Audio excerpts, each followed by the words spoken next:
Hello friends, আমরা অচিন্তা আমি চলে এসেছি ইউটিউব চ্যানেল টু সাইড কিচেনে। আমরা স্যার নতুন রেসিপি শেয়ার করব, সেটা হচ্ছে রুই মাছের ঝাল বানিয়ে দেখাবো। সেটা বানাতে কি উপকরণ লাগে আসুন দেখাই। তার আগে একটা কথা বলে দিই, আমার রেসিপিটা ছাড়া আছে। আমরা যদি ভালো লেগে থাকে অবশ্যই লাইক কমেন্টে শেয়ার করবেন, বিশেষ করে শেয়ার করবেন। যদি আমার চ্যানেল নতুন হয়ে থাকেন তাহলে প্লিজ সাবস্ক্রাইব করে দেবেন, নিচের বেল নোটিফিকেশনটা অন করে দেবেন যাতে আমার ভিডিও আমার কাছে আগে পৌঁছে। তাই জন্য রুই মাছের ঝাল বানাতে কি উপকরণ লাগে আসুন দেখাই।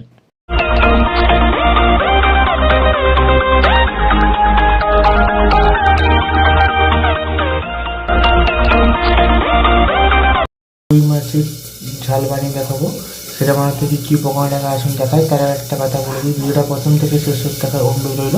তার জন্য রেসিপিটা শুরু করি। এখানে আমি 4 পিস মতো রুই মাছ নিয়ে নিয়েছি। লবণ হলুদ মাখিয়ে নেব, হলুদ দিয়ে দেবো, ভালো করে মাখিয়ে নেব। লবণ হলুদটা দিয়ে দিয়েছি, ভালো করে এবার মাখিয়ে নেবো মাছগুলোর সাথে। ভালো করে মাখিয়ে নিয়েছি, এবার ভেজে নেবো। গ্যাস চালে কড়াটা বসিয়ে দিয়েছি, কড়াতে তেল দিয়েছি, তেলটা গরম হচ্ছে, মাছগুলো দিয়ে দেবো। মাছগুলো উল্টে পাল্টে ভালো করে ভেজে নেবো।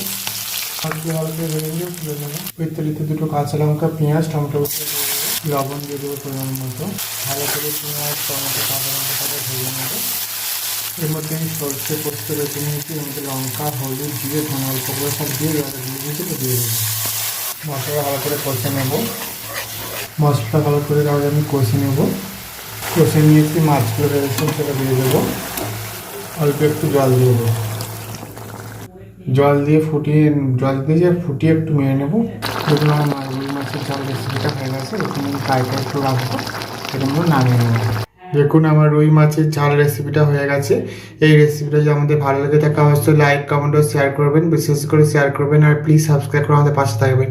চলুন তো দেখা হচ্ছে নেক্সট ভিডিওতে। এরকম নতুন নতুন ভিডিও পাওয়ার জন্য আমাদের চ্যানেলটাকে অবশ্যই সাবস্ক্রাইব করে আমাদের পাশে থাকবেন। চলুন তো দেখা হচ্ছে নেক্সট ভিডিওতে। আর আপনারা এইভাবে একবার বাড়িতে রুই মাছের ঝাল বাড়িতে বানিয়ে খাবেন, দেখবেন কতটা ভালো লাগে। তো চলুন দেখা হচ্ছে নেক্সট ভিডিওতে।